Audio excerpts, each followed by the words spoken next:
Disturbing. Discretion is advised. Hey everybody, it's Aldo Gandhi, and I just want to let you know really quickly that our swag shop is reopened. DeepDishTees.com is where you go, and that's tees with T-E-E-S. Clever name, guys. They're the new home of our merchandise. You can get t-shirts, you can get caps, you can get coffee mugs, you can get hoodies, you can get all sorts of good stuff, and you'll help out the bar room with the purchase. So head over to DeepDishTees.com.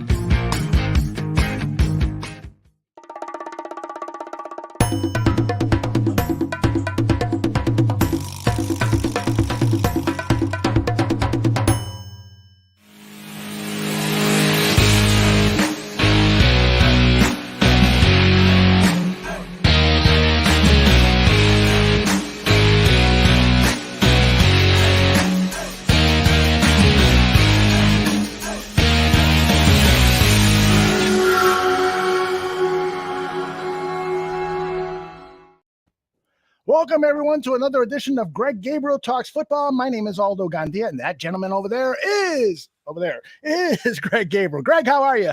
I'm good. I'm tired. I'll tell you. I got to bed about midnight because I watched a lot of the post-game stuff, and then I was up at 5 so I could be at the gym at 6. And my goodness. Now it's like, I'm tired. You're ready for a nap? Yeah. Well, we can't as soon as we get done with this. All right. I'm with you on that one. Okay, we're done. Let's go.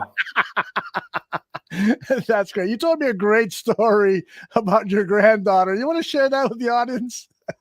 Well, my daughter's a big football fan and her husband, but I guess they were playing in some pools, the squares. Yeah, very popular. And so they put a $5 square and they put my granddaughter Kaylee's name on one of the squares. It was 3 and 0 or 0 and 3 or something. But anyway, she won $125 on a $5 square. So I said, well, what are you going to do with the 125? And my daughter says, oh, Kaylee bought dinner. I said, that's not fair. That's her money. I said, I'm going to wait till she's old enough to understand. Probably her 10th birthday, I'm going to tell her you stole her $125. Oh, that is hilarious. Yeah, if I'm alive by her 10th birthday, because she's only 2.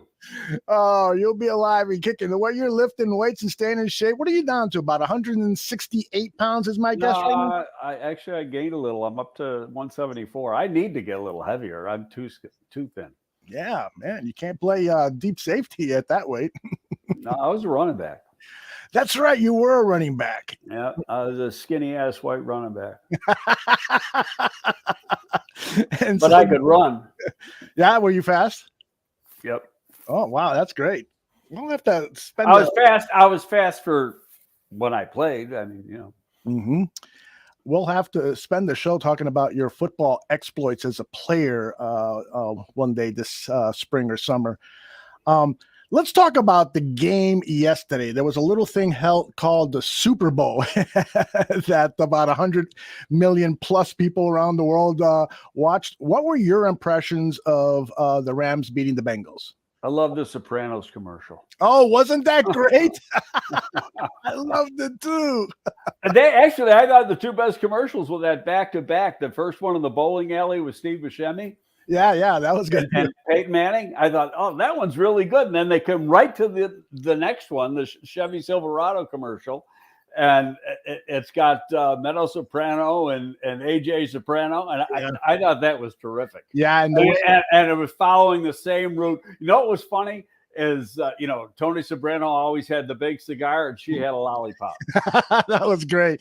And the embrace that she had with her TV brother was really sweet. She had almost a tear in her eye because he's been in a lot of trouble since he left that show. So that was nice to see that they're both fine.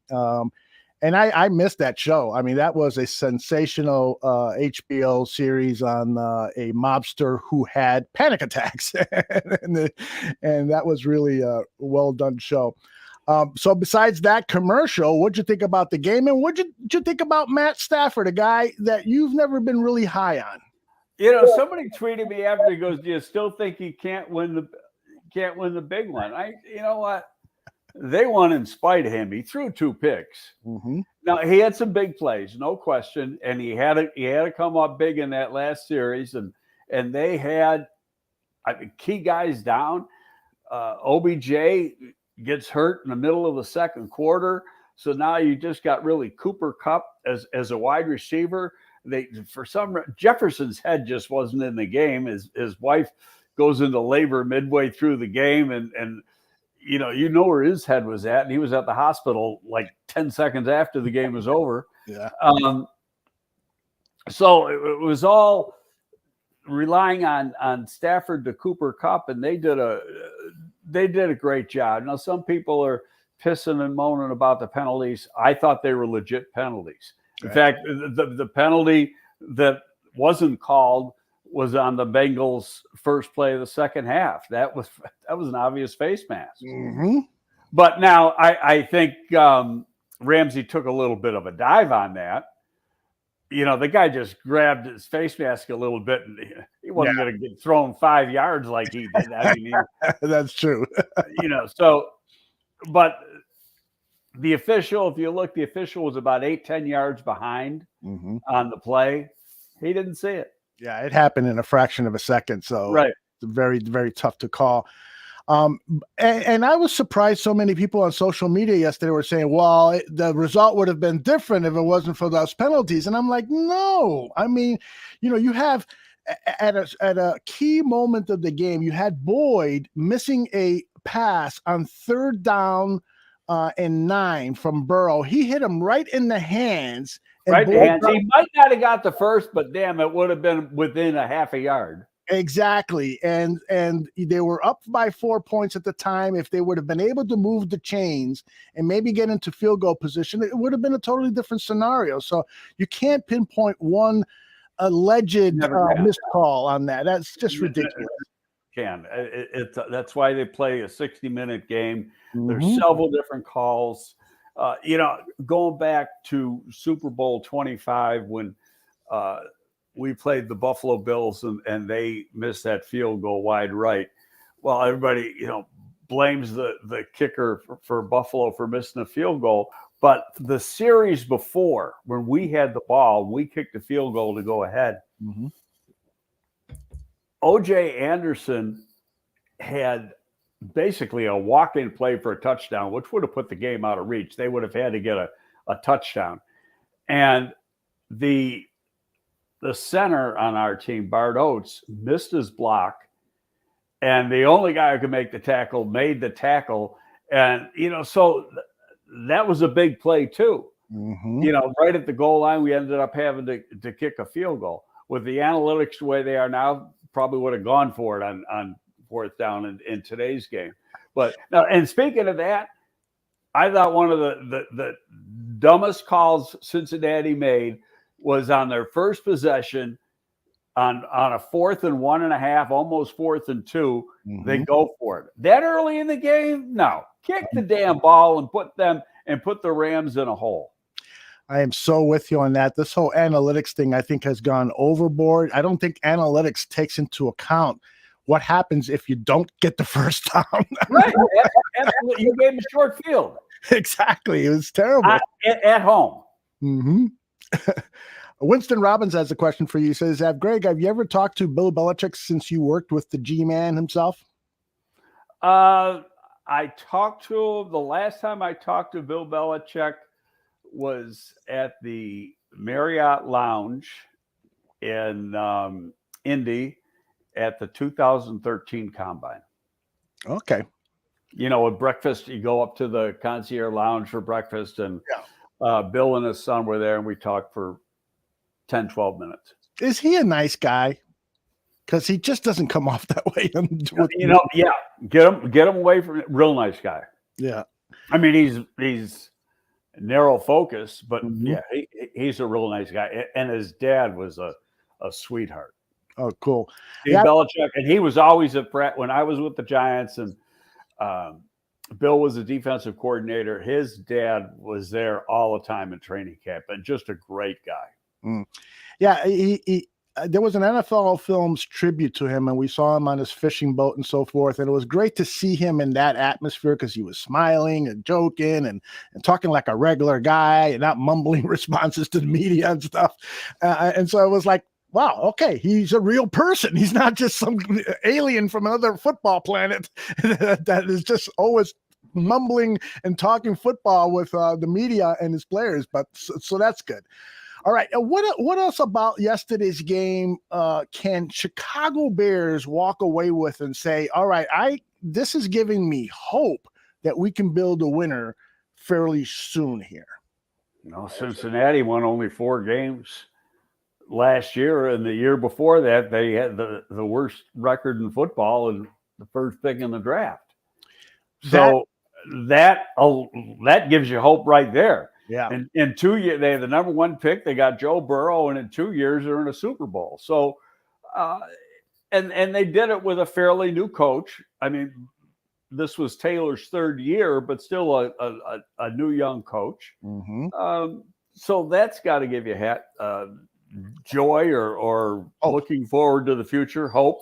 Mm-hmm. But I watched that game and I watched all the playoffs, and it just pisses me off every time I watch the Rams, because the guy who makes plays all the time for the Rams on the defense is Leonard Floyd.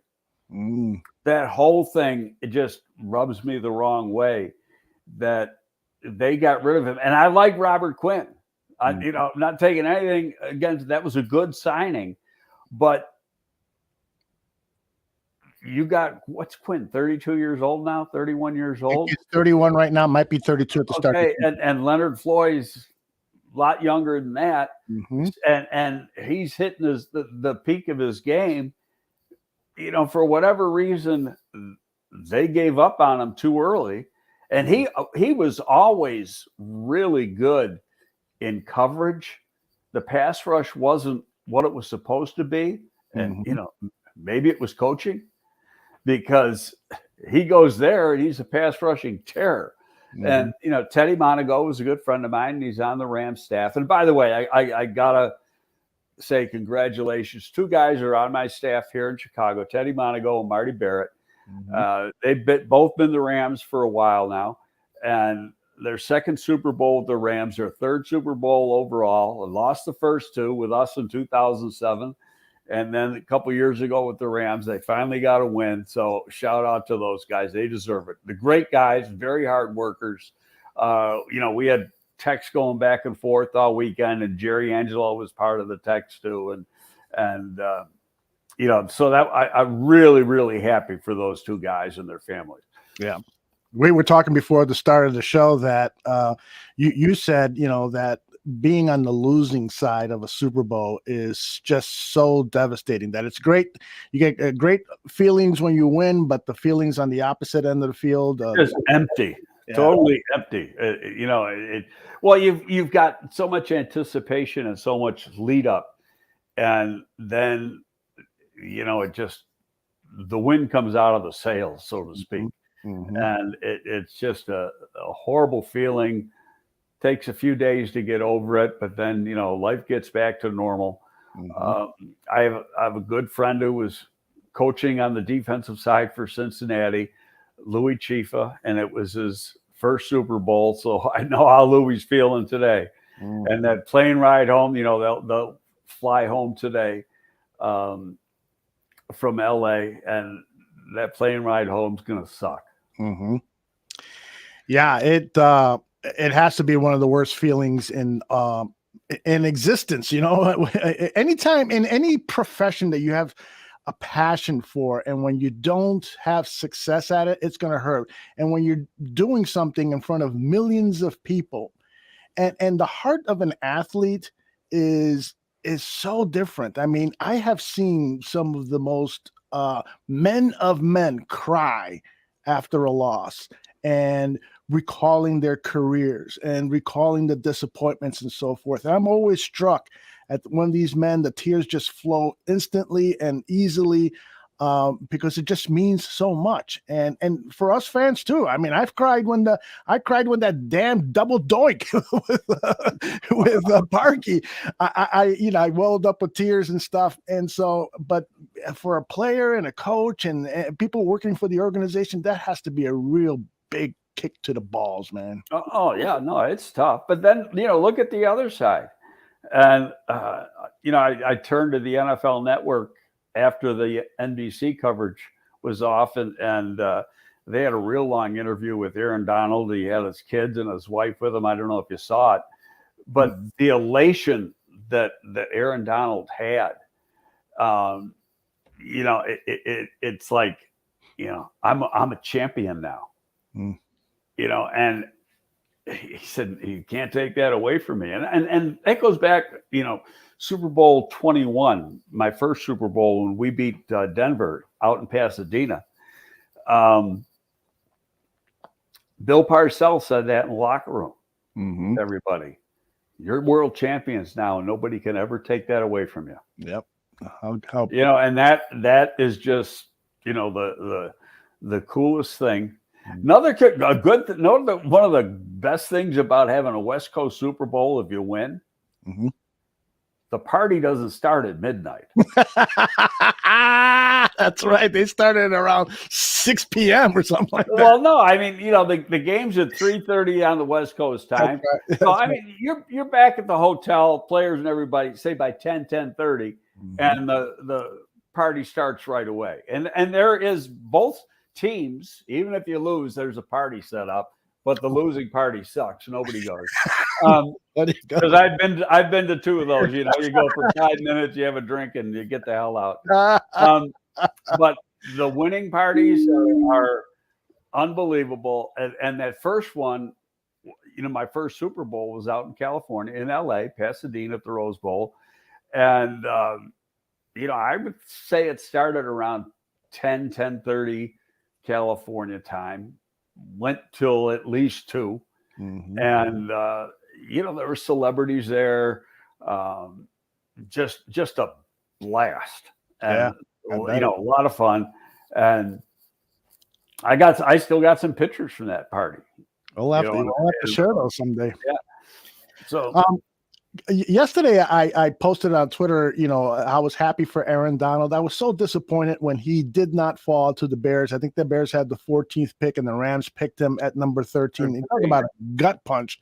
As a fan who was in love with Aaron Donald and really thought he could be a spectacular player for the Bears and just in general. You said, then you replied on Twitter, hey, remind me, I got a story about that. So I'm reminding you now. What is this Aaron Donald story? Well, I was doing the draft coverage for The Score. Okay. So it was Hub, myself, Dan Pompey. There might have been somebody else in there. And so we're doing the first round, and nobody's taking Aaron Donald. And it gets to pick 10, pick 11, pick 12, and I go, they're going to get Aaron Donald. So I call his friend, his agent is a good friend of mine, Brian Awald. In fact, Brian is a Buffalo guy, originally a Buffalo guy, and played football at the University of Buffalo. So I pick up my cell phone. I call Brian. I go, he's going to the Bears, isn't he? He goes, he just went to the Rams. Oh, no. What a kick in the butt there. Yeah, that was devastating, but I was happy to see him get his championship. You think he's going to retire? No. Yeah, I don't think so. Anything a player says after a big game, throw out. Because you got to let things settle down for a few weeks and then, come back to reality. Because, guys like, he's not, what is he, 30 years old, if that? Yeah, I don't know. I'll double check. And, when you played football, I started playing football when I was 8 years old, and I stopped playing when I was 31. It becomes part of your life. And that locker room camaraderie that you have and the practice and all that it just becomes ingrained in your lifestyle.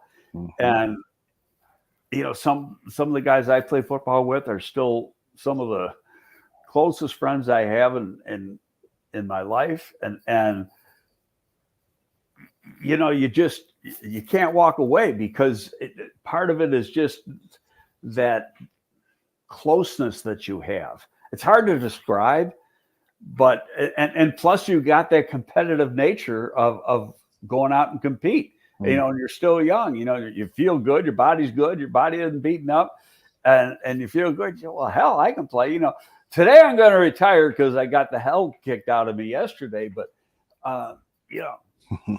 3 weeks from now, we feel a little better. Bumps and bruises have healed up.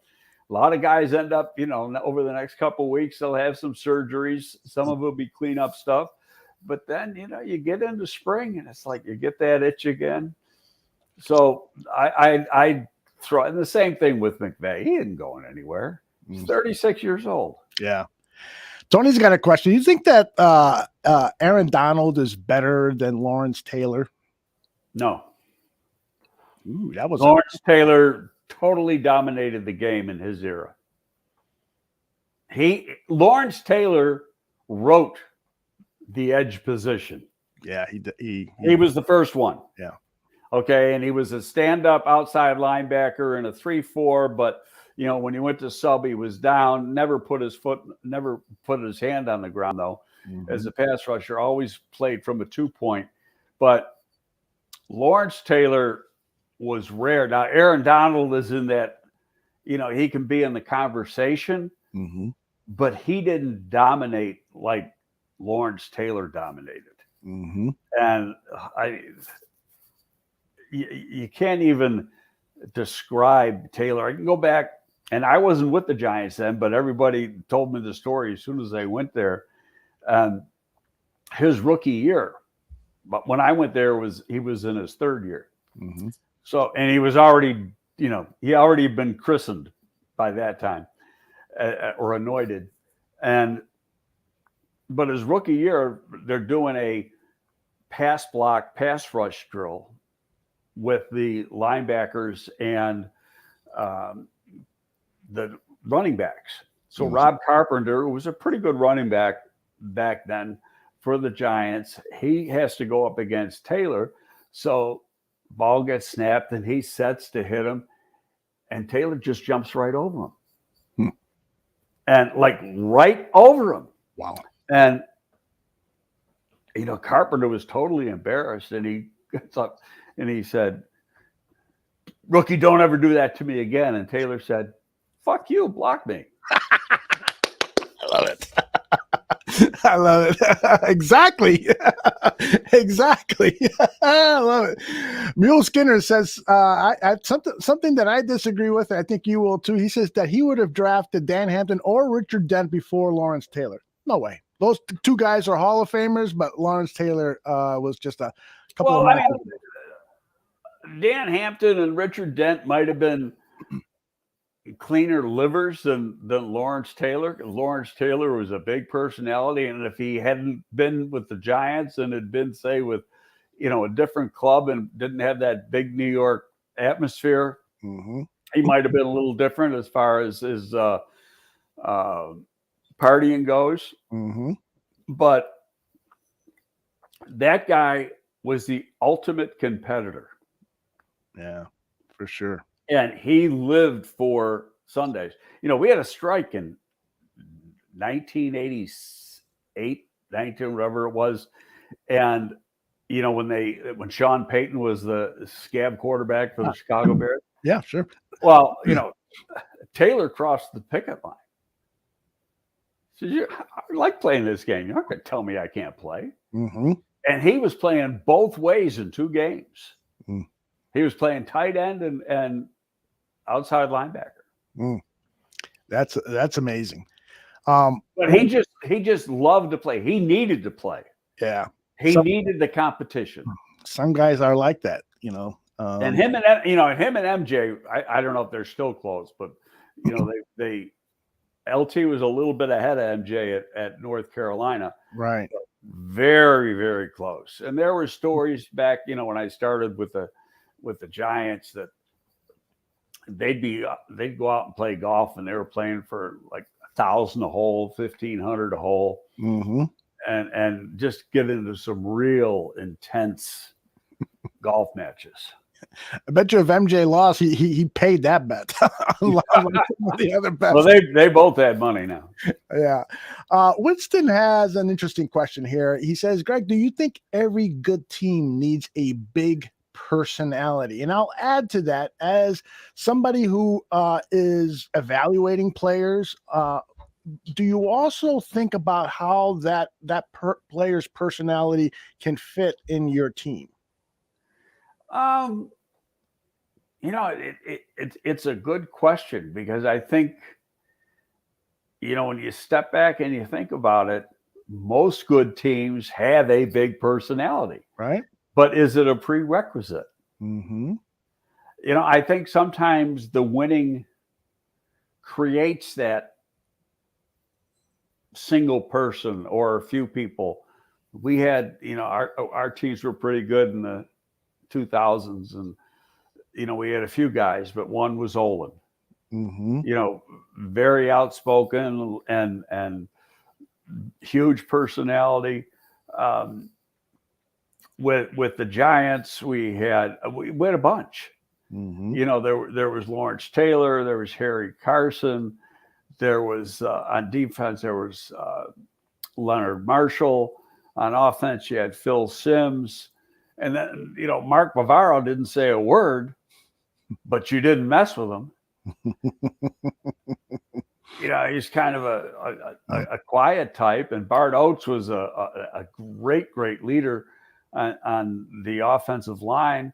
So, yeah, I mean, we had those guys on that team. I only can speak for the teams I've been part of. Mm-hmm. But, you look at those real good Buffalo Bills teams that went to 4 Super Bowls. Not only did they have Jim Kelly, but they had Bruce Smith, Cornelius Bennett, Darryl Talley, Andre Reed, Thurman Thomas. They had a bunch of big personalities. Yeah. Mule makes a good winning creates that. Yeah, exactly. That's a big part of it too. It's like almost like the chicken and the egg thing. What comes first? Mule has a good point here. He says there are big mouths and guys who are big on the field who say nothing. Guess who the players respect? And so immediately when Mule wrote that, the name that came to my mind is a guy like Eddie Jackson. Outside of that 2018 season, Eddie Jackson has not played to our expectations of him as a football player. And yet, the guy talks a lot. There's that famous bit of audio film where in practice, he's telling his teammates, anybody can tackle. Nobody can create turnovers consistently. Well, he hasn't done any of those two things consistently, tackle or create turnovers. No, we got to give him credit here. I know he gets banged a lot, but his tackling the last half of the season this year was a lot better. Yeah, once he knew that he was playing for his job, perhaps. Which brings up a whole new point. It's just, what's this team going to look like in 6 months? Once we get through free agency, and because you've got a whole new group of people as far as the front office. Mm-hmm. The front, it's interesting. They let go 2 key people in the front office last week. They're Josh Lucas and Joey Lane are out the door. What did you feel about that? Do you think that's a good move, a bad move, or to be determined? No, I'm thumbs up. You want to share why? Well, I don't know either person, so it's not fair to say a whole lot. I know what other people have said, and I know in the agent community they weren't fond of Joey Lane, said he was really hard to deal with. So Ryan Poles is going to bring in his old guy unless Cliff Stein goes back to that. But I know, Cliff is the corporate counsel for the Bears. He's got his hand in a lot of things, and as much as he loved doing contracts, and he really did love it, does he have the time and the wherewithal to be able to go back to that, especially when you're talking about all the work he's going to be doing leading up to that stadium down the street from you? I can't wait. Another 8 years. I know. Who knows? I mean, once they make the purchase, then you gotta, make plans, and then you gotta rip down everything in there, and you got infrastructure. It's got to be. I tweeted out yesterday, 2030, 2031 Super Bowl will be in Chicago, and I can't see it happen any sooner than that. Meaning the stadium will be open 1 or 2 years before they'd award it before then, but the stadium would be open for a couple of years so you can get all the kinks out of everything and then have a Super Bowl there. But they would have no problem having, even though it's in the middle of winter, having a Super Bowl here, because you've got, one team would be using the Bears facility and the other team would be going over to Northwestern. For practice. That's like when we were in the Super Bowl in 2007, the Colts were at the Dolphins facility and we were at the University of Miami, and that's generally how it works. Indeed. Don Burr has a good question here. A lot of good questions, by the way, and I'm saving a bunch of them up for a little later. But I'll interrupt our flow here and ask you. Don asks, is the NFC North, is that the worst division in the NFC right now? And Aaron Rodgers, it appears there are reports that the Packers are making every effort to retain Aaron Rodgers. They're going to renegotiate his contract. They're going to try to make it happen.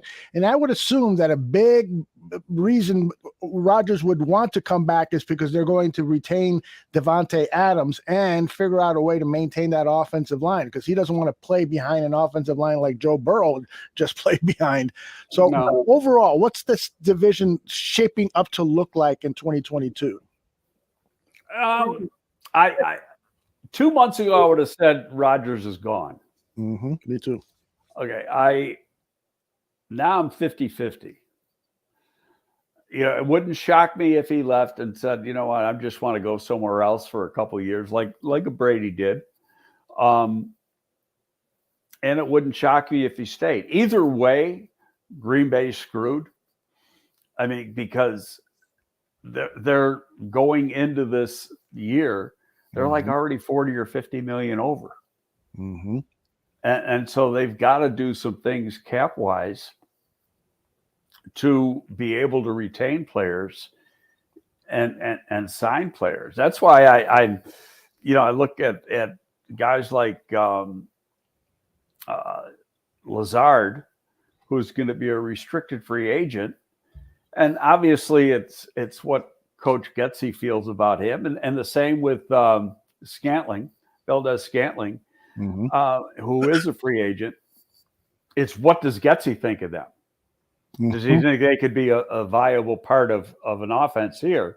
And if he thinks that, then you got to assume the Bears are going to go there, because they're stepping into a situation they're already going to know. So they're not going to be, out of place trying to learn a strange offense. They're already going to know the offense. But realistically, you got to look at, well, can they afford to keep, especially if they bring back Rodgers and Adams, can they afford to bring back Lazard? And you look at the tender numbers from last year, and they will go up this year. Who knows what they are? But it's going to be, if he gets tendered a second round, it's going to be close to $3 million. Okay, so, and that doesn't sound like a lot of money, but when you're already over the cap by 40, 50 million, where are you going to get all this? Yeah, every million counts. And so, and they got to take care of Adams, and they got to take care of, and even if they don't keep Rodgers, they're going to get burned. Adams is out of contract. So, but with Rodgers, they're still going to get a cap hit. So it's going to be a tough situation for him. And Lazard, hell, he didn't even make $1 million last year. That's right. He made $970,000. Scantling made some money. He made about 2.3, 2.4. But, those are two guys I think you got to look at. I do not see the Bears going after a big ticket wide receiver in free agency. I just don't think they have the money. They got too many holes to fill. Mm-hmm. And, Ryan Poles, and I'm a believer in this, you don't go after that big fish. Mm-hmm. Get some mid-sized fish that are going to, help you win. Mm-hmm. And he came right out and said that. I don't like the first wave. I like that second and third wave. Interesting. Because you pay too much money in the first wave. You're overpaying in the first wave. Right. Well, and he did, I think it was you that first brought it up to my attention. He did admit that because he was in favor of the Bengals going after Penei Sewell as their first round draft pick. The Bengals, of course, did not. They chose Jamar Chase, and Poles said later, I was wrong. They did the right thing because Chase and Burrow have such a great relationship, and it's paid instant dividends. Do you think that was the right choice, the wrong choice? Because I'm sort of like you. I don't want a first round wide receiver, at least a top 10 pick wide receiver. I'm not interested in paying that kind of money for a wide receiver, and I would rather build from the line of scrimmage out. Well, Green Bay, Cincinnati's got to take care of the offensive line in this year's draft and in free agency. Yes, I don't know what their cap situation is, but that's going to be priority number one. Mm-hmm. They've got some pretty good receivers, so they've got some weapons. Now they got to protect the quarterback. And if he's got he got hurt again yesterday. What if he tore the other ACL? That'd be 2 ACLs in 2 years. Oh my gosh, it would be awful. So, and being this late, it's already February. And that's worst case scenario because he came back and played, and he couldn't have come back and played if he had an ACL, I don't think. But they, he's got something torn. Mm-hmm. And so, or a really bad sprain. But if it was an ACL, he'd miss the first part of the season. There's no way he's going to be ready. Exactly. Well, and that's perhaps we talked earlier about what can the Bears learn from, what happened. And perhaps one of the things is offensive line, because there's just no way you're going to win a Super Bowl, although they came really close with that type of offensive line that they had. It's just so difficult to do that. And so CJ Williams says the Bengals will sign 1 or 2 top free agent linemen. And they've got some cap room, according to Tony, the pod boss, to do so, but we'll keep an eye. Greg and I were talking before the show that it's so difficult to come back.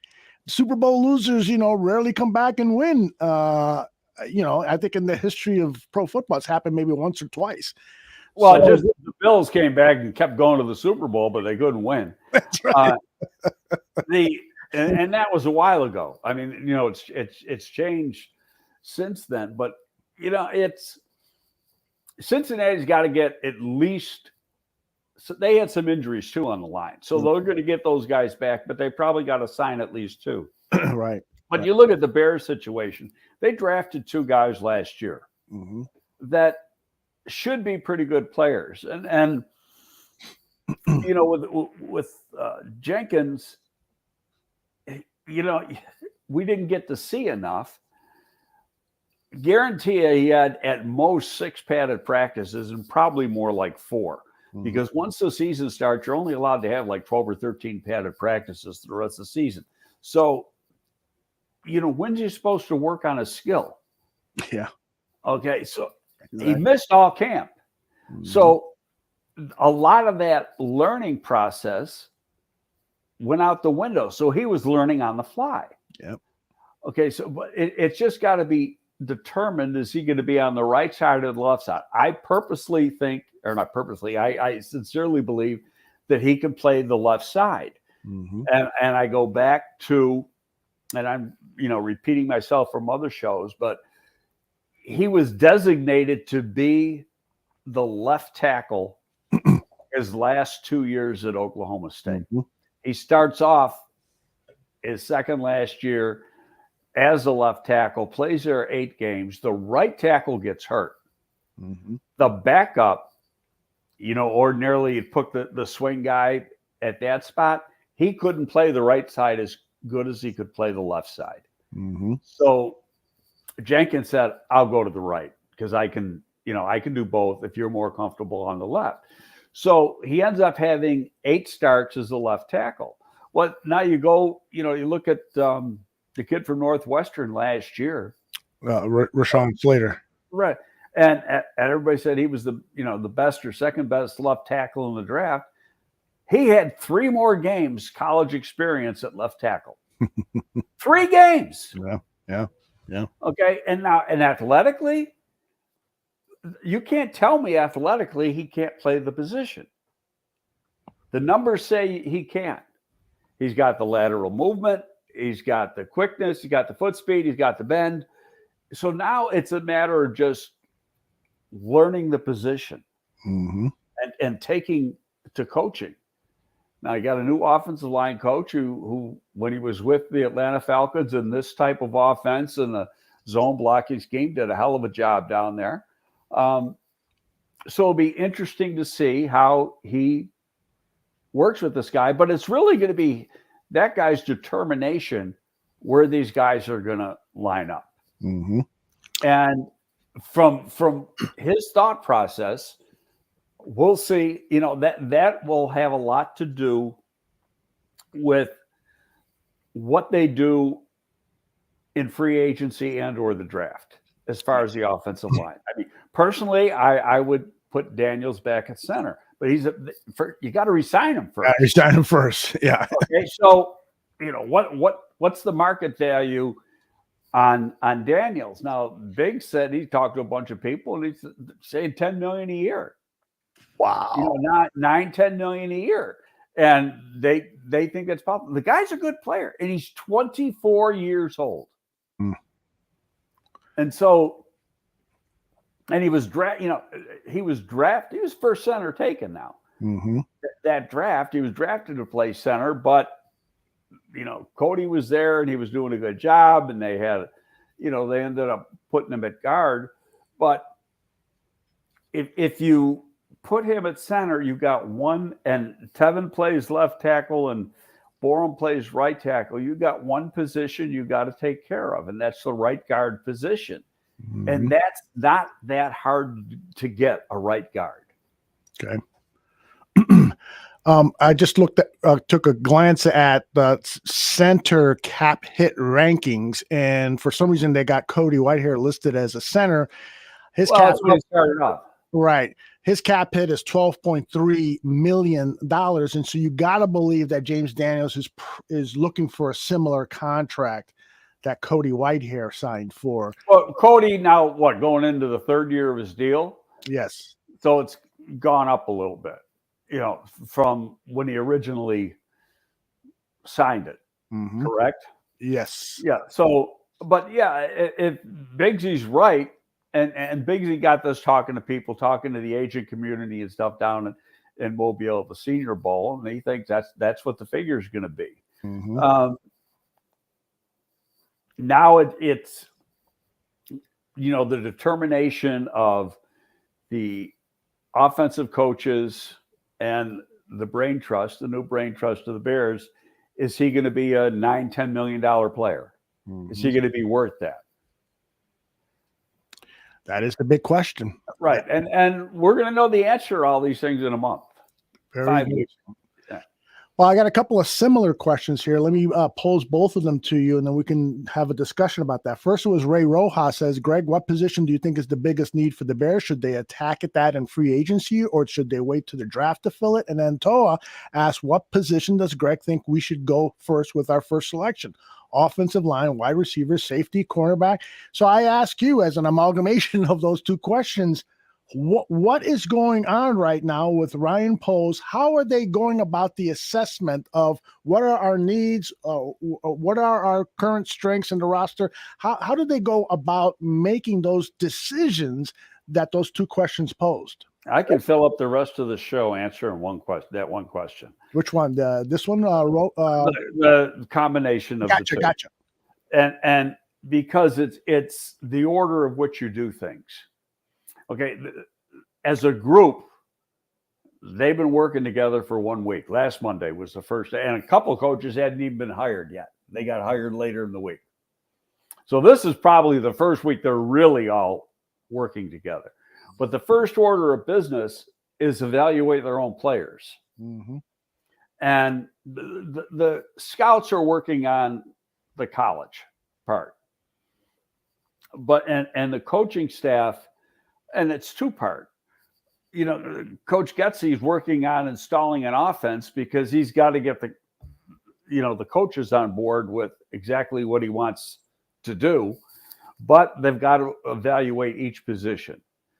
And so then, each coach will make a determination as this guy's a keeper. I don't want this guy, yada, yada.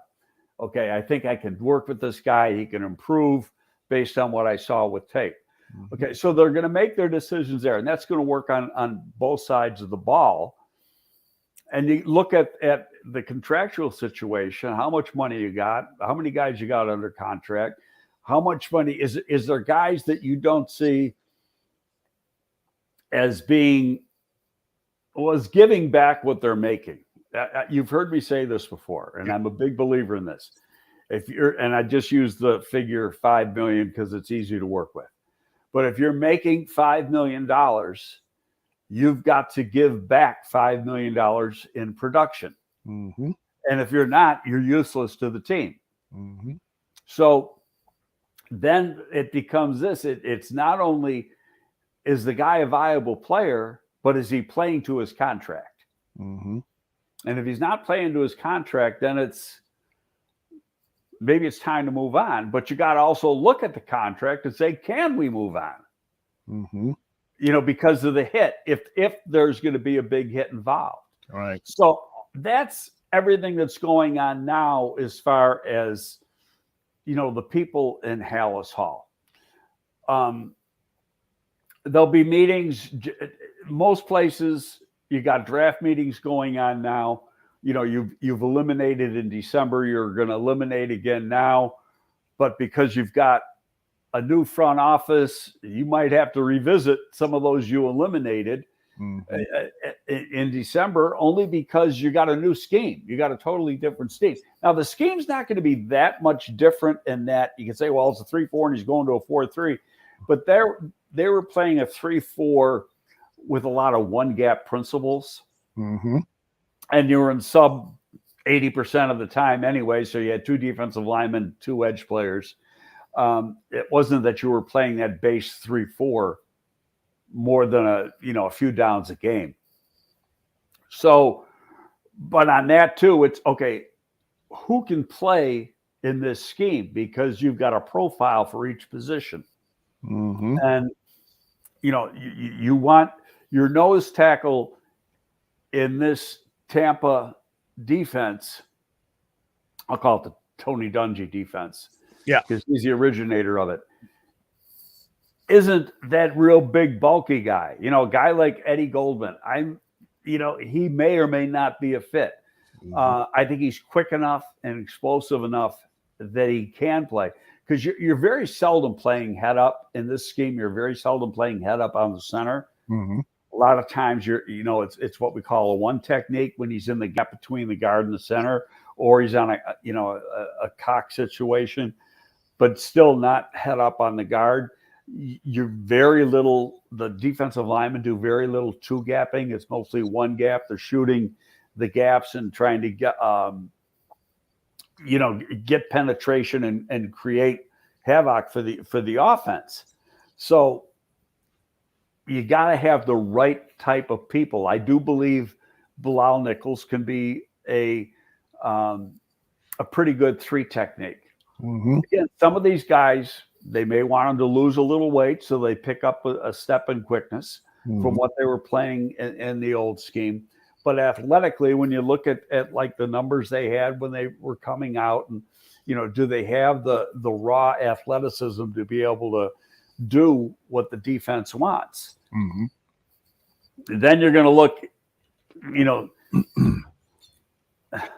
on paper it's a 4-3, but how often are you playing with 3 linebackers in today's game? Right. It's a 4-2-5. So your third linebacker is your Sam linebacker. You got your Mike and your Will. Right now, the way I look at this is your Will is Roquan Smith, because the Will is the most important. The Will and the 3 technique are the most important 2 players on this scheme. In this scheme, Roquan will be the Will. As I look at the roster now, Ogletree's the Mike. And he's got to be, both of those guys got to be able to play in coverage, and both of them can play in coverage. Mm-hmm. It's okay. Who's going to be the Sam when he's in there? And that because Quinn and Khalil Mack are now defensive ends. Right. And that doesn't really change what they've been doing. They've been rushing the passer anyway. Well, we should rarely see them downfield covering running backs and tight ends, right? Right. But, I mean, you could do something every once in a while just as a change-up. Sure. Exactly. And you call it, zone drops and things where you're bringing a linebacker and dropping a defensive end in the coverage. You can do that, and you might do that a few times a game. Mm-hmm. But for the most part, they're not going to be designated outside linebackers anymore. They're going to be designated defensive ends. But when you write up their job description, it's pretty much the exact same thing. Okay. Dented Fender wants more clarification. Why are the Will, which is the weak side linebacker, where the tight end is not, and the 3 tech important? The 3 tech is the defensive lineman who lines up on the outside shoulder of the center. No, outside shoulder of the guard. He's in the guard. That's what I meant. Guard tackle gap. Thank you. And Tommy Harris was a 3 guy. Now, this goes back to Tony Dungy being in Tampa Bay, right? Okay, your Will linebacker was Derek Brooks. Mm-hmm. Your 3 technique was Warren Sapp. Mm-hmm. Pretty simple. That's how that defense evolved with those guys. And if you heard Coach Eberfluss when he came in, he said Lovey was 3 most important guys are the 3 technique, the Will linebacker, and a safety. Eberfluss said 3 technique, Will linebacker, nickel corner. Interesting. Okay, so he's got a little different view, but what's the common denominator? 3 technique and a Will linebacker. So, and you got the Will linebacker. Mm-hmm. Okay, and I think you got the 3 technique. We didn't have, when Lovey came here, we didn't have anybody. Mm-hmm. We had Philip Daniels at one end, left end, Ted Washington and Keith Traylor playing inside.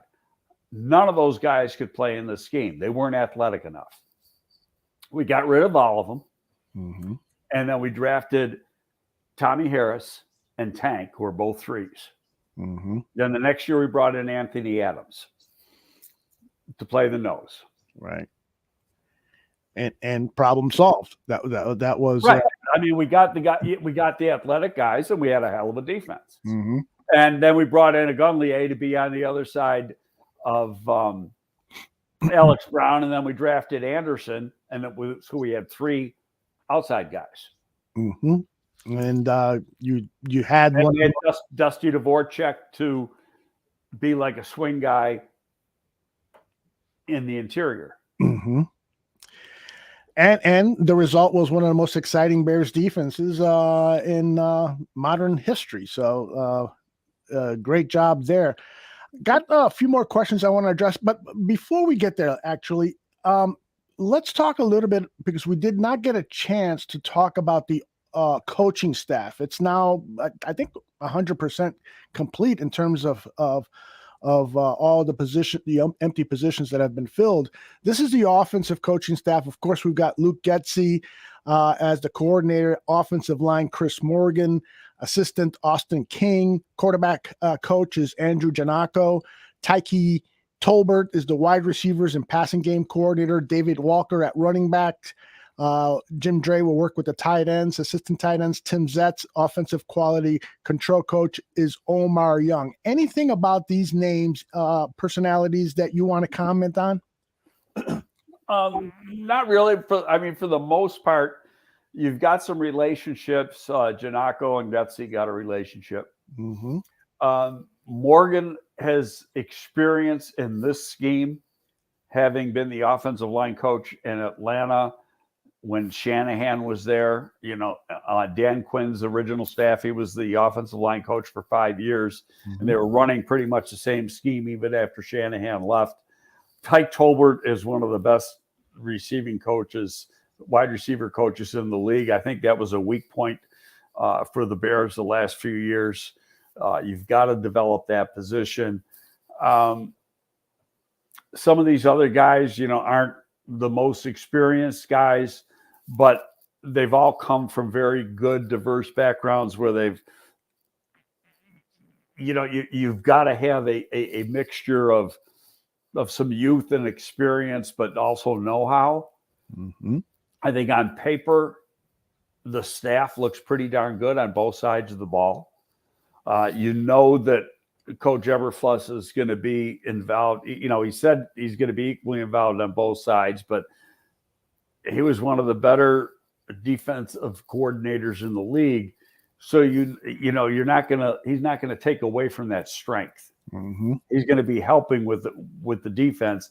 And when you think about it, this defense is except for the defensive line coach, that's the Colts defensive staff from last year. I mean, look, Overstreet, Ronald Williams is the only holdover. Organzi was the linebacker coach. James Rowe was one of the defensive back coaches. Alan Williams was the other defensive back coach. Overstreet was the assistant defensive back coach. I mean, that's the only guy you're missing was the defensive line coach for the Colts, and he got fired at the end of the year. They didn't like the job he was doing.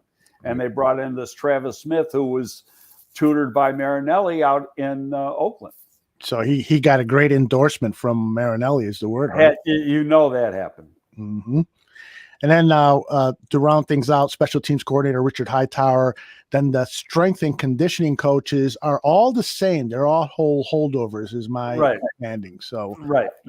And those guys, Jason came from, I think, Washington State originally and had a very, very good reputation and has done a good job with the Bears so far. Hightower was here once before. He was on Fox's staff as the assistant special teams guy. He's been in San Francisco the last 5 years. Again, the exciting thing about the defense is that for the most part, the main coaches have all worked together. They've been together for the last 4 years. And so that is going to be a plus when putting this scheme together, starting with the offseason program. It starts, I think, around the first week of April. Luke Getsy met with the media for the first time yesterday, the Chicago media, and he said a couple of interesting things. He didn't reveal much, at least in my opinion, but he did amplify, what is necessary in order to build a really good offense. And it starts with making evaluations and building relationships. This is part of what he said. Yeah. I mean, throughout my entire coaching journey, the importance of the relationship with your player has just been more evident. And the importance of it is so critical to the success of the football team. And, you give one specific example with Matt and Aaron, but to me, it's even deeper. It's with everybody. So we will definitely, that'll be an important part of who we are as a coaching staff. As we're evaluating who's going to be on the offensive staff and who's not. I mean, the most critical aspect was to make sure we were getting the right person or type of people in this building, that we can develop those relationships and then have that spill over to the players. And then if we can get the players and coaches to be in that harmony, we're going to have something special. That warms my heart to hear that the relationship between coach and quarterback is not more important than the relationship between coach and tight end, offensive lineman, and so forth. For the last couple of head coaches that the Chicago Bears have had, Trestman and Matt Nagy, I always felt like that's two of the last three. I always felt like there was too much of an emphasis that the head coach had with the quarterback, and almost to the exclusion of everybody else on the team. And I got to believe, Greg, correct me, I know you will, if I'm wrong here, but I got to believe that players sometimes have just got to like roll their eyes when the coach is just gushing over the quarterback and how important the quarterback is. Oh, he touches the ball, so he's the most important. They spend all this time with the quarterback. And I got to believe that the ego of the other players on the team is like, well, what about me? You're asking me to bust my ass off and I get no love. What's going on? Well, you make a good point. And what I like about what Luke said is that there was a lot of we's in his conversation. Mm-hmm. And we's and us, not I. And, so he wants to develop relationships. He wants, if you go back to Matt's original press conference, he wants teachers. Your position coaches, your coordinators got to be the X and O guys. Mm-hmm. Okay. And your position coaches got to be teachers. Mm-hmm. And they got to be excellent teachers. And I think that's what they've done with the staff. They've gone out and gotten guys that can do exactly that. Obviously, it's, we got to see it on the field once practices start. But I think, they're off to the right start. But yeah, to get back to what you were saying, I agree with you. But, I've listened to that interview and I read Adam Johns had a nice article in The Athletic about it. I don't know if you saw it. No. But, he never said exactly what he's going to run because he wants to get to know what each player can do. Mm-hmm. But what I took out of that is terminology wise, mm-hmm. it's probably going to be very similar to what was up in Green Bay. Mm-hmm. The terminology in the playbook, the terminology can be the same. The playbook doesn't necessarily have to be the same because the playbook, you write that up based on the strengths of your players. Mm-hmm. Now, will a lot of the plays be the same? A carryover from what we see in Green Bay and what you see with the Rams and in San Francisco because it's all that similar style offense? Yeah, of course it will. Mm-hmm. But it's still going to be an emphasis on the positive strengths of each individual player. I think the one thing when you look at this team, you look at the strengths. Well, what are the strengths? Well, we're not sure exactly what the quarterback is. We know he's talented, but he's got to take a step. Mm-hmm. Right now, the strongest point of the offense is the running backs. Yep. I think without question. And there's going to be some fans that don't agree with me here, but they can stick it. The tight end's pretty goddamn good. Yeah, I'm with you. And he's and you put up some things, or somebody did, comparing some numbers between him and some of the other guys who come in the league. He is never going to be that stretch the field, and we've talked about this before, that stretch the field, move tight end. That is not his game. Exactly. Okay, but he can be very valuable, especially to the running game, because he is a strong blocker, and he can be that short to mid-range receiver that's very, very good. Mm-hmm. Okay, now you got to find, somebody else to be the move guy. And they might already have him and Jesper Horsted. Mm-hmm. I think that guy is just like a guy waiting to bust out. I'm with you again. I just see a tremendous amount of talent. Is he strong enough to line up and block when he has to? I think that's about the only question. I know he can run. He can catch everything. Mm-hmm. He's a good route runner. Adjusts to the ball really well. So he's got the traits. Mm-hmm. Why wasn't he used more? That was a question. And I think, obviously the offensive line, what's going to happen with the offensive line? We're going to have the answer to a lot of these questions in another month or so. Mm-hmm. Yeah, I'm with you on Jesper Horsted. I mean, every time the kid has gotten an opportunity, whether it's an actual regular season game or a preseason game, he makes plays. And Yeah. no offense towards Jimmy Graham. I wasn't upset with the Jimmy Graham hiring. I understood what they were trying to do in the first season that they brought him in, but I always just saw him as a one-season guy. And so when they extended him then to the following, I don't know if they extended him. He got an original 2-year deal.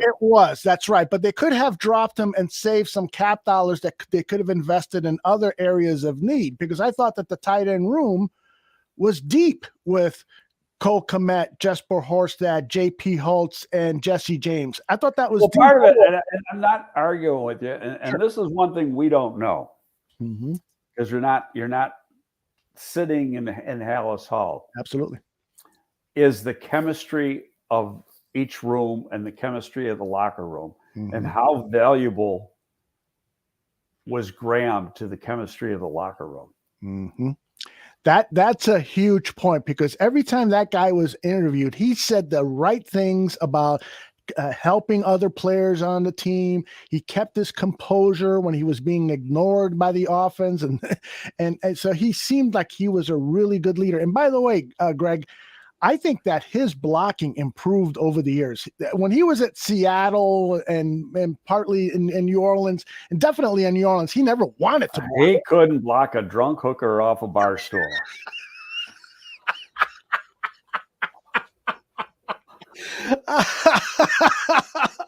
I saw him throw some good blocks now and then, but I'm not going to argue with you on that. No, I mean, that's back in the day. And I agree with you. He got a little better, but he had to.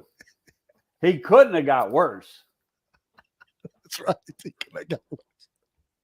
I got to remember that one. Blanco. That's an old scouting thing.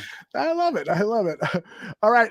We're already over an hour. I want to get some more questions in here. We have so much to talk about. So I'm begging you to come back on with me next week. And I still owe you a plan for ourselves, and I'm still working on. Yeah. I know. The check's in the mail. I'll respect you in the morning. Tony Moy has a good question here in terms of June 1st cuts. Clearly, it's too early for any one of us to say, yeah, watch for this guy to get cut, watch for that, because there has to be first that free agency period is key among who is going to be then targeted for a June 1st cut. Am I right or wrong there? Yes and no. Okay. Because it's the money doesn't come off the books until June 1st. I mean, you can cut him, say it's a post June 1st cut. Let's say you cut him, the day after the league year starts. I think that's the 13th or 14th of March, something like that. So, you can cut him that day and designate it as a post June 1st cut. The money doesn't come off the books until June 1st, but he can sign a contract the next day with somebody else. And the money still stays on the books until June 1st. That's just an odd way of doing the accounting, but that's how they do it. So it's how much money you're going to have to spend now versus how much more money you're going to have to spend after June 1st, and what's going to be available June 1st. So you don't know the answer to that. Now, sometimes you can make a deal with a guy and say, hey, we're going to make a deal, and just say, we're not going to consummate the deal until June 2nd, because we're not going to have the money to do it until June 2nd. And then go from there. And that's happened before. Alfred Smith has a good question that I haven't thought about. Maybe you even answered this. Do the Bears get any pick for hiring a black general manager? Because that's been talked about. Okay. No, Kansas City gets it. KC. Oh, because they lost Ryan Poles. But there has been talk about, as an incentive for hiring black coaches and or general managers, that teams could potentially get a draft pick, but that hasn't been right. And there's people in the coaching community that are against that because they think that's why they're getting hired. Yeah, In fact, I read an article about it today, in fact, and I get it. I get that. Me Now, too. what I don't know is, does Philadelphia get a compensatory pick for Cunningham, moving over from director of player personnel to assistant GM here? And does the Bears get something for Champ Kelly, going from assistant director of player personnel to assistant GM? I don't think they do. I think it's strictly the high-end job. But I'd have to talk to somebody in the league office who knows more than I do, because some of that stuff is all new within the last year. So, I'm not fully up to date on those rules, but I know Kansas City is going to get 2 compensatory third-round picks. Now, somebody said right after they got it, well, the Bears got to give up 2 third-round picks. The Bears don't give up anything. Kansas City just picks up 2 picks at the bottom of the round. 1 this year, 1 next year. Gotcha. Victor De Jesus has a good question here. Can Thomas, by the way, all these questions in the chat room are fantastic. But Victor asks, can Thomas Graham be considered for the nickel position in the Eberflus defense? Does he have the traits to play nickel? That's a great question. I think he's got the traits, but that's not for me to determine.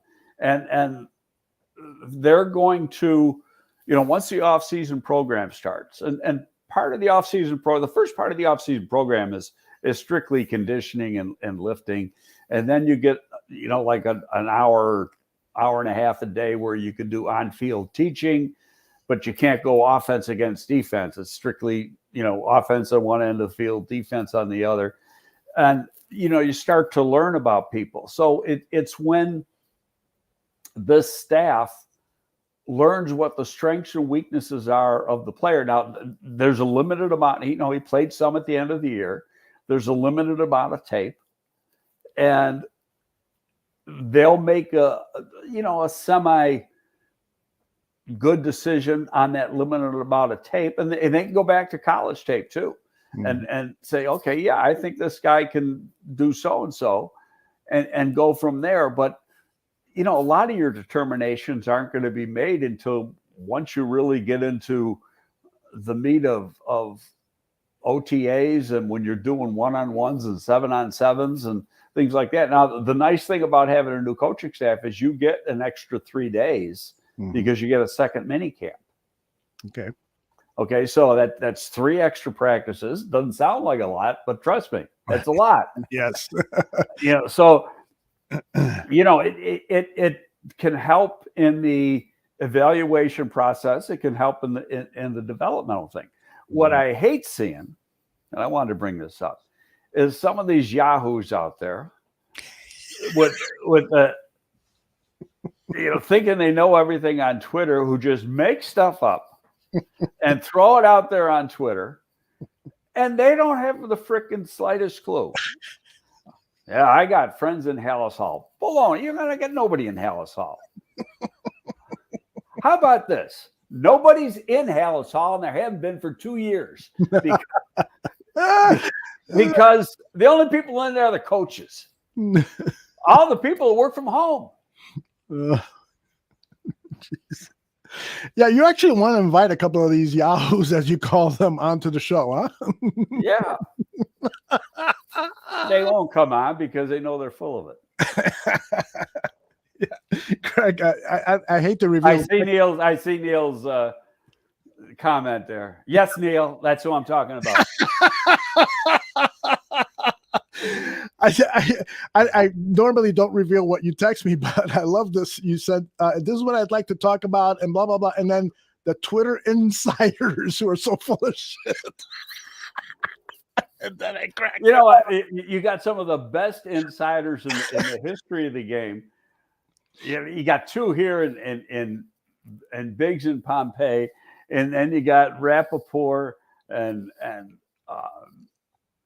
Schefter and some of those other guys, Garofolo, and None of these guys come up with any of this stuff, but these insiders do. Mm-hmm. They know. Yeah. Yeah, like Carson Wentz he had a deal last year with the Bears. Mm-hmm. Sure he did.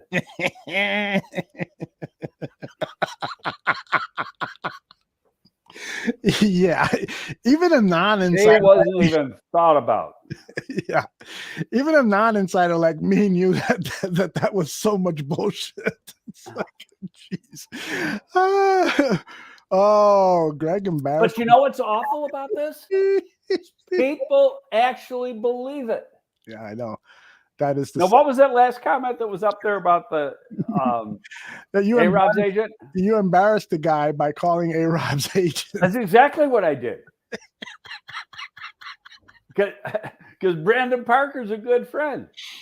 Oh, Lord. And I said, Brandon, I'm going to tag you. Is that okay? And he said, sure. And then, did you see? He put a comment up. I missed that. Yeah. What did he say? He didn't. He just put the two eyes with the eyes looking out the side of it.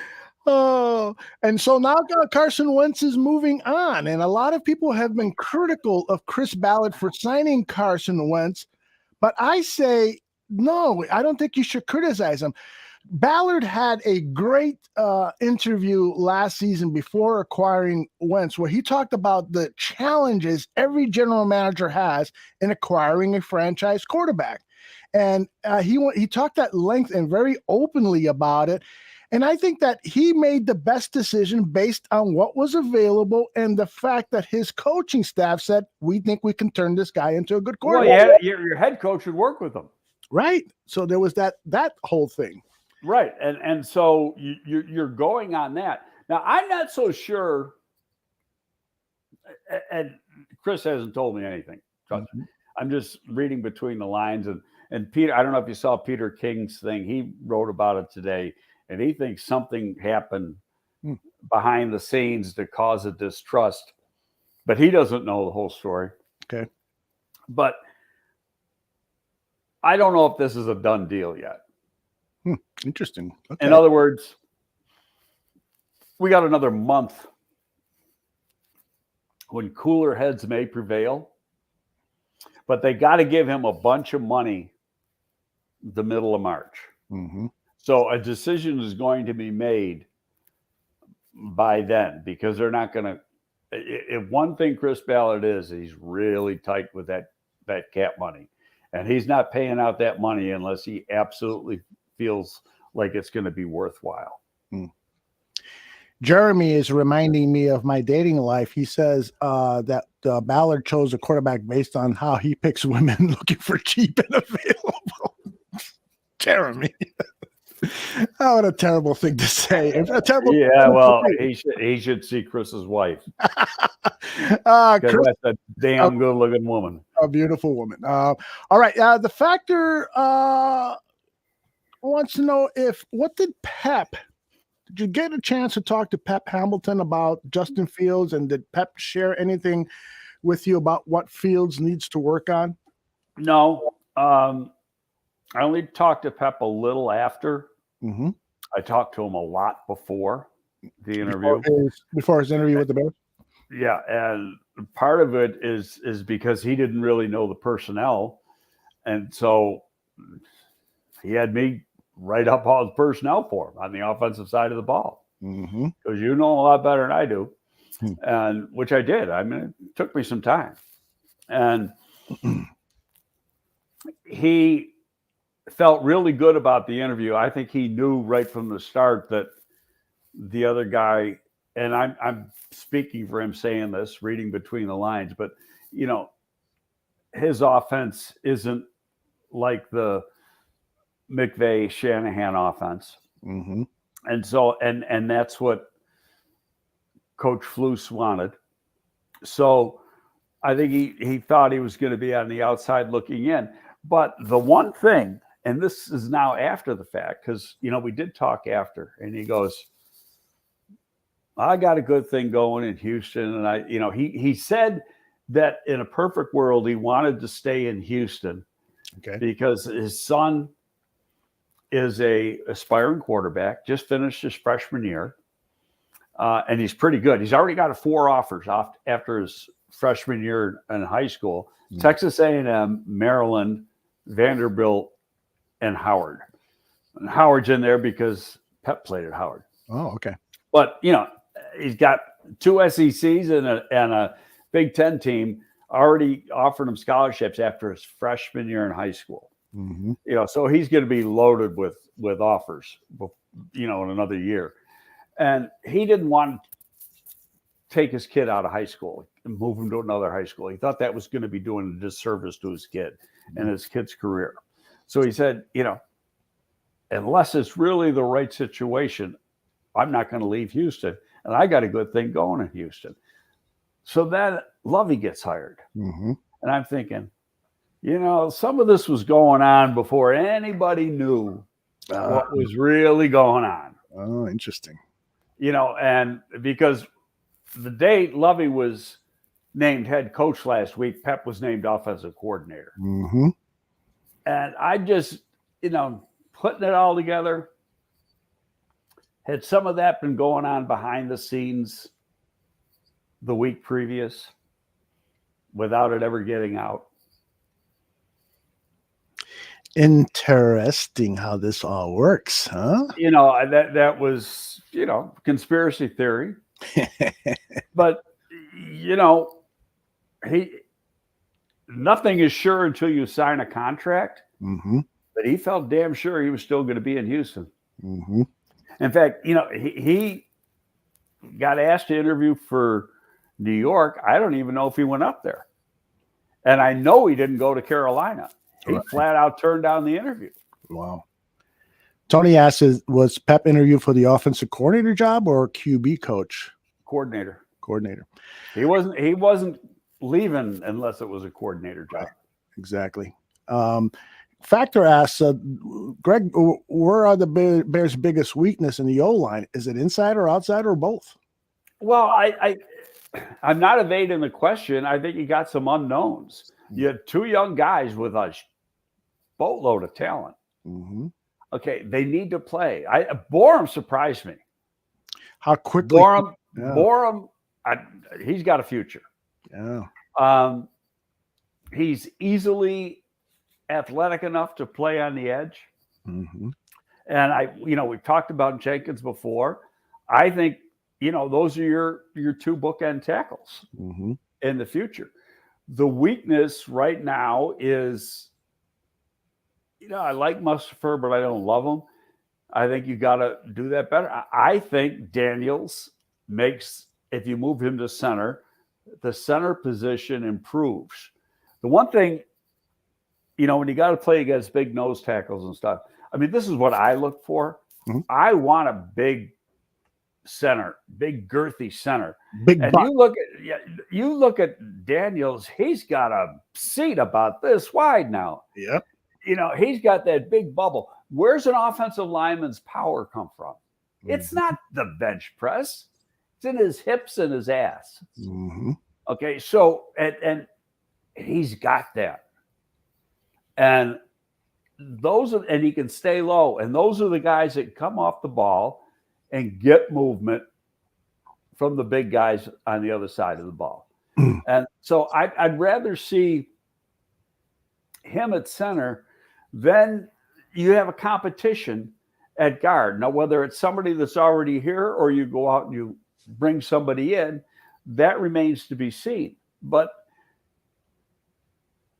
if you re-sign Daniels and those it's up to this coaching staff. They got to say, I think we can win with these 2 tackles.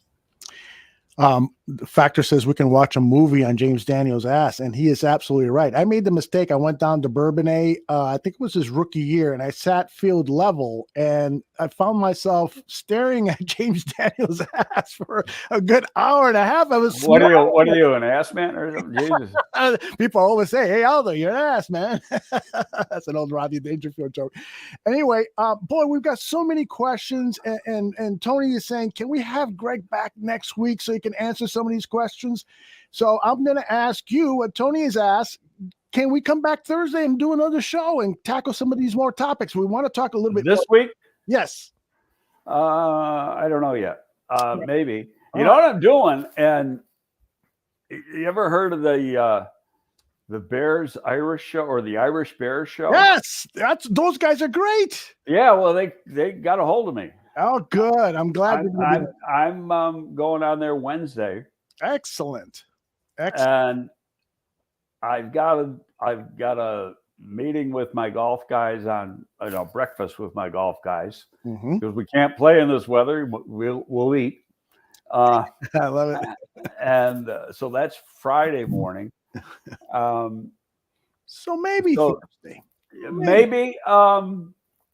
There's something about Thursday that just pops into my head. I just can't think of it right now. Well, I'm going to say it's 50-50. We can do it. If not, I mean, maybe when I get back Friday from breakfast with with the old guys, because that's at 9, so I'll be back by noon. Okay. Well, we could let's talk about that. And make sure you catch Greg Wednesday on the Irish Bear Show. They're great friends of the Barroom. We're great friends of theirs, and so that should be an interesting hour and a half. I don't know how long. I don't know how long it's gonna be. I'll tell you, it's funny though. The guy says, will you come on? And I said, well, I got to tell you something. I said I had my DNA done. I grew up thinking I was half Irish. I'm really Scottish. Really? Yeah, I'm 39% Scottish. I'm only 12% Irish. So he said, I said, am I still good? Or, it was all laughing. He goes, well, one of the other guys is Scott. So, and I said, well, hey, we're all drunkards. It doesn't really matter. You drink an Irish whiskey or Scotch. I remember when we were going to have JJ Stankovitz on with us, and you replied back, "Yeah, I guess I can handle 2 liberals." Meaning me and JJ. Oh, that is great. A couple of quick ones before we get out of here. And these again, there are a lot of great questions. Sorry we can't get to them all, but Laz had one that I'm dying to hear your opinion on. What did you think of the halftime show with Snoop Dogg, Dre, and all the rest of the cast, Eminem? Were you into it, or were you, okay, let me go use the washroom for 15 minutes? No, my wife really liked it. Mm-hmm. I was, I didn't dislike it. Mm-hmm. I'm just not a hip hop guy. Mm-hmm. I like blues and classic rock.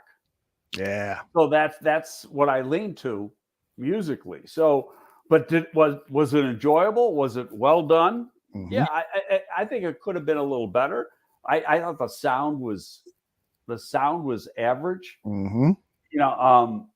But all told, I mean, it was, they got like 12, 13 minutes to do that thing. Mm-hmm. And it seemed like it was 20. I mean, it was a long production, and there's a lot of work went into that. So, like I say, it's not my preference musically, mm-hmm. but yeah, the crowd loved it, and that's what matters. Yeah, it's going to be interesting to see what I haven't seen the ratings yet. I'm sure they're out already, but I haven't seen those. It's going to be interesting to see what the ratings were like for the entire game and the halftime show. We can talk about that more on our next show. Anything else you want to share before we pull the plug on this edition? Well, I don't know, unless you got a couple more questions. We've only gone an hour and a half. Oh, you want to go 2 hours? No, but you don't pay me for an hour and a half. That's right. It's supposed to be an hour. Greg, what are your thoughts on Bilal Nichols becoming the 3-10? I think he can be pretty good as a 3. Mm-hmm. I know how athletic he was. He was used, interesting guy, Bilal. He was used as a nose tackle last year at Delaware. And you go, what the hell are they doing? Okay. And he's a big, 2-gapper. And then you see him when I think it was the East-West game, and then he might have got brought up to the Senior Bowl, and then he gets to camp, and he's an athletic guy. Mm-hmm. So, and that's what you got to have. You got to have somebody athletic. Tommy Harris is your consummate 3 technique. Mm-hmm. And Tommy wasn't that big. Tommy played at about 285 when he was there. He's probably 6'2.5", 285, long arms. So that's why I say some of these guys, they may have them lose a few pounds to, play this scheme a little bit better. It's, the weight doesn't matter. It's strength, quickness, explosiveness. Mm-hmm. Tony has an interesting question here. Do you think the best window to trade Quinn or Mack or even both for draft capital? Do you think this is the best window to make a trade like that and rebuild? The way their contracts are set up, and they've been extended a few times, or not extended, they've been redone. That you get killed getting rid of them. Mm-hmm. You can't afford to get rid of them. Yeah. And I go back to the idea is to collect good football players, not get rid of them. Mm-hmm. And that guy's coming off, Quinn's coming off the best year of his career. And who's to say he can't do it again? Mm-hmm. Right. Don asked about Eberflus reaching out to older Bears, former Bears players, and welcoming them to attend Hallis Hall and basically, what's the word? Basically making friendships. Making them welcome. That's the way to put it. You're a writer. I like it. Yeah, that's like. I really do. I like it. It's a, these guys, they, sweated it out and played their heart out for the Bears, and a lot of them live in Chicago, mm-hmm. and they want to feel good about it. I'll be honest. I was it 2 years ago? Yeah, 2 years ago, when I went to training camp scouting for the XFL, I spent a couple of days at the Bears camp, mm-hmm. and I talked to Brian McCaskey, and I said, Brian, I got one complaint, and Brian is a really good guy. Mm-hmm. And he said, well, what is it? And I said, well, you're in charge of alumni, and alumni gets locked into former players. What are we? Garbage? And he didn't disagree with me, but yeah. part of it has to do with, it's a players thing. Yeah. I can see that, but man, guys like you and so many others who have been valuable to the Bears organization and have helped with the success of the franchise over the years. Yeah, I don't understand why there isn't some special acknowledgement for you guys. It doesn't have to be. Just include us as part of the alumni, but the alumni from the league point of view is former players. Yeah, that's too bad that's the way that it is. But I'll tell you, something funny, and because we used to joke about it when I was working there, was that, the people like Ted Phillips and the security people and the McCaskies, they're the full-time employees. Mm-hmm. We're all part-time. Is that right? Well, yeah, we're getting hired to get fired. I see what you're saying. Yeah, that's the truth. That is so true. Ryan Poles is here now. How long is he going to be here? Mm-hmm. Okay, is he a 5-year part-time employee, a 10-year part-time employee? We were lucky. We lasted 10 years. Mm-hmm. Hey, Tony had a question a while back asking about Brian Allen, the Rams center. He's set to be a free agent. Could you see Brian Allen being the next center of the Chicago Bears if an agreement could be reached in free? Isn't he a local guy? I believe he is. Down Hinsdale, I think he's from. Okay. I'm not 100% sure of that, but I think he might be from Hinsdale. Mm-hmm. I prefer a bigger guy. Mm-hmm. But he plays in this scheme and he plays pretty good. Well, what's he going to cost? Yeah. And you've got to figure that into the equation. This first off season isn't going to be about one guy. Mm-hmm. It's going to be about, you got to go out and hit some singles and doubles. And you can't swing for the fences for the home run because you don't have. Yeah, there's no good. Devontae Adams isn't coming. Okay, Godwin from Tampa Bay isn't coming. Part of the reason why he's not coming is he's coming off an ACL. Mm-hmm. That Joker said that guy from Dallas is, Bears are going to reach out. No, they aren't. He's coming off an ACL. He only had the ACL surgery about 3 weeks ago. Right. Why would you even attempt when you got a team that has no wide receivers? You got basically 2 under contract. Yeah. Daz Newsome and Mooney. Why would you bring in a guy, have to pay him a lot of money, and he can't play? And if you're lucky, he plays the last month of the season. That's just ludicrous thinking. Yeah, I agree. And what's going to make things even tougher for the Chicago Bears to acquire a free agent wide receiver is the fact that the market for those guys, those mid-tier guys who are not actually shrinking because the other guys are hurt. Exactly. And they're going to demand more money because I don't know if that's going to happen. Okay. But these guys will get paid. They might not get paid what they thought. And if you've got space, then you look at the investment thing. Somebody said to me, well, Allen Robinson was coming off an ACL. Yeah, but Allen Robinson got hurt the first game of the year. So he got hurt the first week in September. Yeah.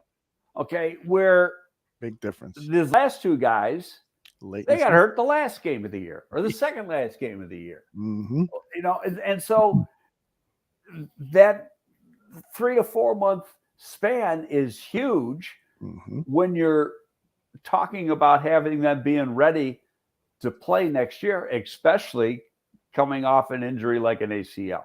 In my opinion, that's a wasted investment for a team like that has the needs the Chicago Bears have. Let's handle a couple more here. So Jeremy says, so what are we going to do at wide receiver? The market being the way it is and the lack of draft capital this team has, and we only have 1 wide receiver under contract. No, I think they're going to go after these mid-level free agents. We talked about it before. Robinson with Kansas City, Lazard in Green Bay. If he, even if he got hit with a 3rd round tender, would you theoretically trade your 3rd round pick to get him if Getsy thought he could be a hell of a receiver in this offense? You know what? What are you going to get in the draft in the 3rd round at receiver? Yeah, you might very well say, "Yep, I'm going to do that." So and Valdez-Scantling, he's a free agent, and so these guys aren't going to cost you $15, $16, $17 million. You're going to get them for $5-6 million, maybe not even that. Especially when you look at Lazard, he's got now Lazard. If you don't want Green Bay to match, what I'd love to see is Green Bay gives them a right of first refusal tender because they don't have any money, and then what that allows them to do is match whatever the contract is, and then you write up a contract that they just can't match because of the way you structure it. Right. But we'll know that in a month, what that tender is. But I think those are the guys that you're looking at. You could be looking at a Juju Smith, but Juju Smith-Schuster, he may cost a little bit of money. Yeah. But in my thinking, those are the guys you're looking at, and some of these guys have played secondary roles because of the people like Devontae Adams at Green Bay. And if you take that guy out of the equation, how much better is Lazard or how much better is Valdez-Scantling? Ryan has an interesting question about the nickel upgrade. Do you have anyone in mind that could be a nickel upgrade, given what Flus has mentioned about how important that position is in his defense? Not yet. I haven't studied the free agent market on that side of the ball, to see what's there.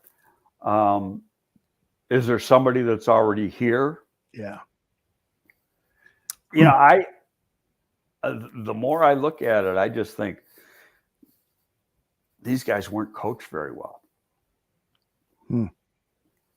And, there might be some upside with some of these guys that we just don't know. Kendall Vildor, for instance. Yeah. I don't want to give up on that guy. There's too much. I saw his college tape now. Yeah. And I saw a lot of his college tape, and the guy was pretty good. So, do you want to, is he garbage? Mm-hmm. No. Well, first of all, you don't have anybody else. Mm-hmm. You got to, you got to do this smart, but part of it is the coaching and the guys you got coaching these players, mm-hmm. and try to get something out of them. But, the Colts, they went out, they brought in a former first-round pick that kind of bust. I can't think of his name now. Corner, Minnesota taking him high. Mm-hmm. Disappointed. He went to the Colts. He played pretty damn good football. Yeah. But and you don't pay an arm and a leg for these guys. Mm-hmm. You coach them. Jeremy is asking about the linebacker position. And do you think that Alec Ogletree, I'll add to that, do you think Alec Ogletree could be a fit in this defense? I know he is. He is, just in your opinion, what's the best thing he does? Mm-hmm. It's coverage. He is great in coverage. And these guys, and first of all, you got to be active in this defense. Okay. Brian Urlacher is the exception. There was never a Mike like a Brian Urlacher who played in the scheme before. Mm-hmm. That big and that athletic. Okay. So you can't say we're going to get another Brian Urlacher because there's only one. And he's in Canton. But Ogletree, now, he had about 3 years when he was down in the dumps. His career was going downhill. Started off his career gangbusters Mm-hmm. with the Rams.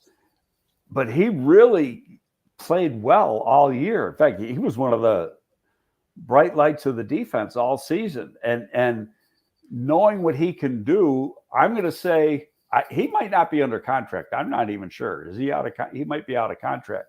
But I'm going to say he is. He is on it. Yeah. Right now, he's the guy you'd have penciled in at Mike. Anyone on the team currently that you think could be traded for draft capital?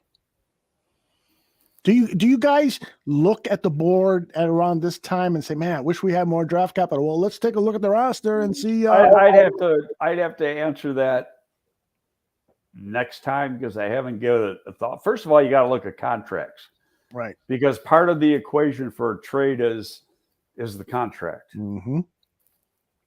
Yeah, exactly. Because I was looking at somebody like Eddie Jackson, and I first of all, I'm not sure any team would want Eddie Jackson, but then maybe there's a team out there. But it's what are you going to get? What's your cap hit for getting rid of him? Yeah, and I'm looking. Okay, and now who you got? They don't got any safeties to begin with, right?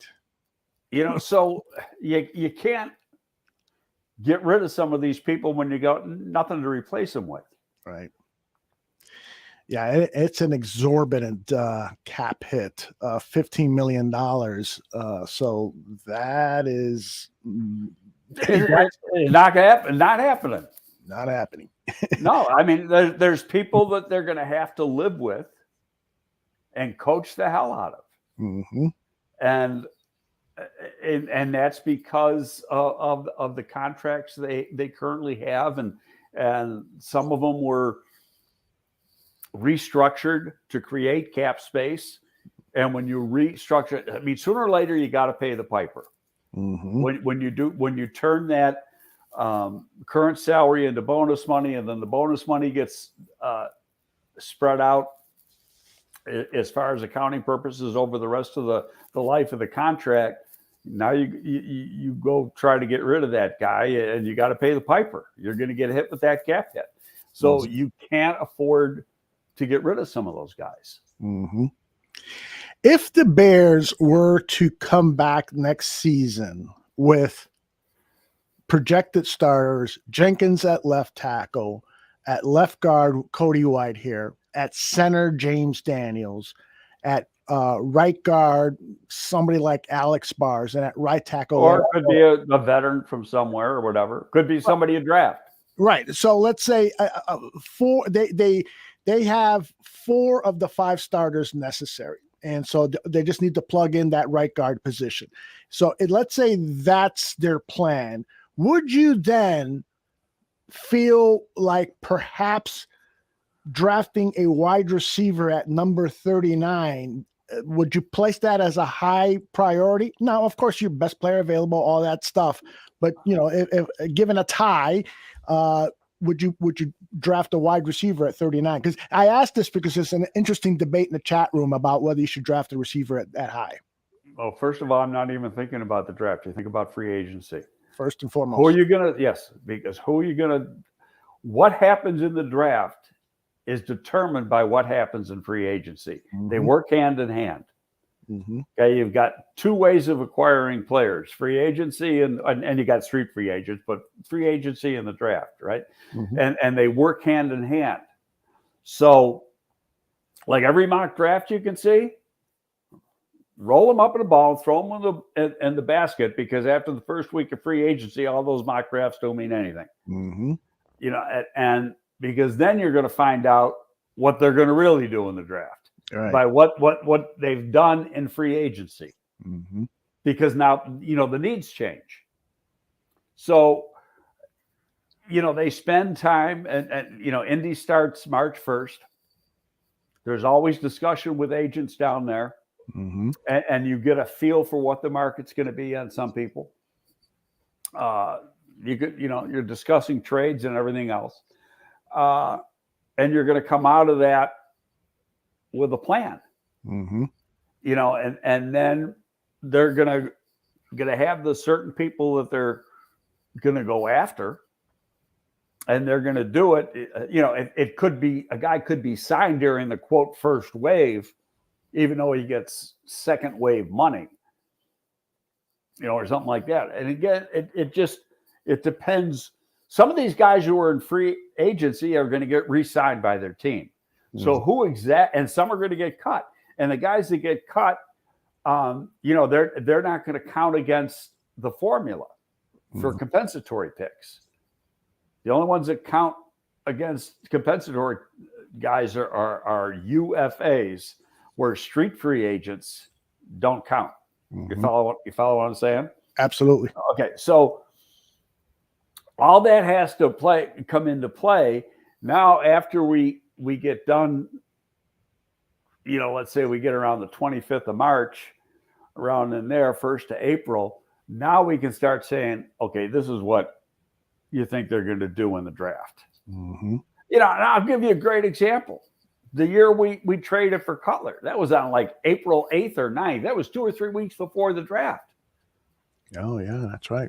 Yeah, well, we had a whole big plan for the draft going, and then we make that trade, and it changed everything. Mm. So you were looking at quarterbacks and no, we were looking at offensive linemen to take. Mm-hmm. But then we didn't have picks because we gave them up for Cutler. That's of course, indeed.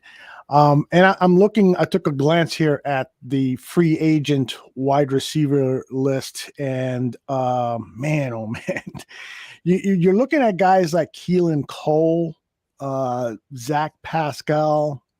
Rashard Higgins might be an interesting 27-year-old Rashard Higgins from Cincinnati. Yeah. Here are a couple of names. Would you be upset if the Bears re-signed Marquise Goodwin and Damiere Byrd? Goodwin, no. Byrd, yes. I'd want Byrd back. Okay. you're going to get Bird cheap. Yeah. Marquise Goodwin, what did he do? He can run, but he's 31, 32 years old. Mm-hmm. He's 5'8". No, I want that other little guy who went to the Pro Bowl. I keep forgetting Grant. his name. Yes. Yeah. He's a free agent. He's Right. a free agent. And Okay, I'd bring him back. I mean, number one, he's and that's another part. What's the status of Tariq Cohen? Mm-hmm. Because that if they determine that he just isn't coming back, Mm-hmm. that could be a guy that you see get cut. Mm-hmm. Somebody in the chat room says, "What the hell did Bird do this season? He didn't do much, but he can do more." I'm not sure. Bird. Okay, here's what he did. He's not a 1, 2, or 3. Mm-hmm. He's a 4 or 5 who can play special teams, Mm-hmm. and he's a reliable 4 or 5. Mm-hmm. Well, what the hell do you think you're going to fill your roster with? Those are the types of guys that your backup receivers, your 4s, your 5s, your 6, they got to be able to play special teams, Mm-hmm. and he can do it. Yeah, and he's not going to cost you anything. Yep.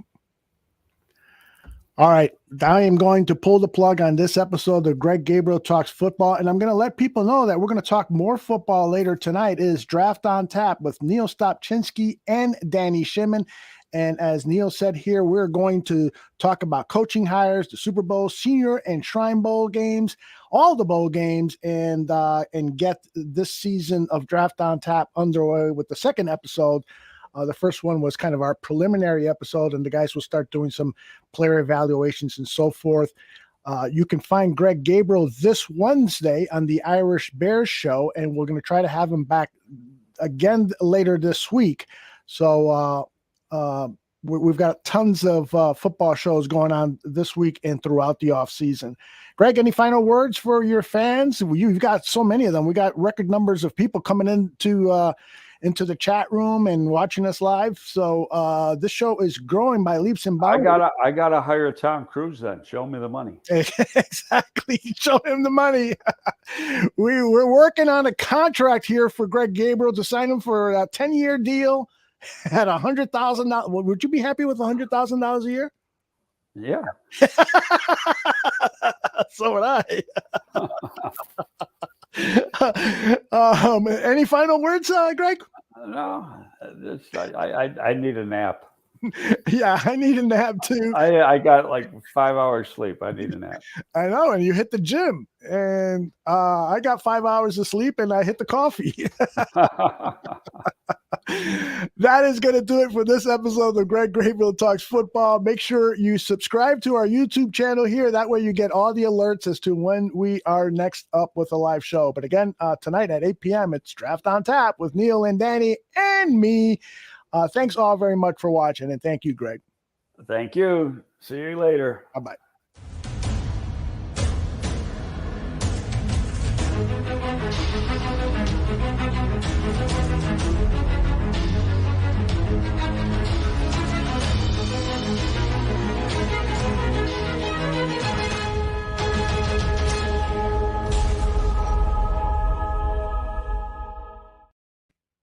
Damn right it is.